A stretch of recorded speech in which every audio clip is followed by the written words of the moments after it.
Olivier Cadic. Merci, Monsieur le Président. Monsieur le Ministre, merci pour la qualité de votre propos introductif qui nous permet d'appréhender la globalité des difficultés auxquelles sont confrontés les chrétiens d'Orient. En Jordanie, l'impression est que rien ne change depuis l'arrivée des réfugiés irakiens en 2014. Ces derniers ne peuvent travailler qu'au sein d'une église en attendant de pouvoir émigrer vers le Canada ou l'Australie. Ils ne veulent plus rentrer chez eux en Irak. C'est l'objet de plusieurs témoignages. Vous avez mentionné le fonds pour aider les minorités qui est alloué par nos postes diplomatiques. Le président Retailleau vient de souligner son utilité. Laurence Leger, notre conseillère des Français de l'étranger pour la Jordanie et l'Irak, suggère que l'on maintienne ce fonds minorité, si possible qu'on l'augmente et que notre élu puisse donner un avis sur les projets d'aide aux minorités présentés à l'ambassade. Je voudrais savoir ce que vous pensez de cette suggestion. Au Liban, la distinction faite par la France entre un Hezbollah politique et un Hezbollah armé a eu pour conséquence de nous éloigner des Américains.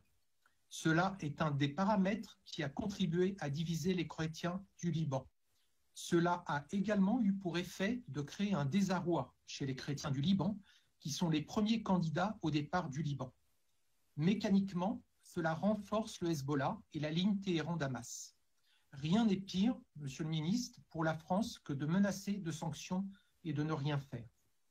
Le projet du cardinal Raï, qui prône la neutralité du Liban, est soutenu par toutes les communautés libanaises souveraines, à savoir les chrétiens, les sunnites, les druzes et les chiites qui échappent au contrôle du Hezbollah.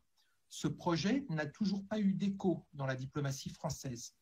Madame l'ambassadrice nous a confié le 22 juin au Sénat: le patriarche ira début juillet à Rome et je plaide pour qu'il passe à Paris afin qu'il puisse être écouté. Nous sommes le 7 juillet, le patriarche a vu le pape qui a adopté le projet de neutralité. Nous allons vraisemblablement voir le retour en force d'un acteur de premier plan de la région en soutien à cette démarche dans les jours qui viennent. Par contre, le patriarche n'a pas été reçu à Paris. Vous venez de nous dire que vous vous entretenez régulièrement avec le patriarche. Soutenez-vous le projet du cardinal Raï pour la neutralité du Liban? Je vous remercie.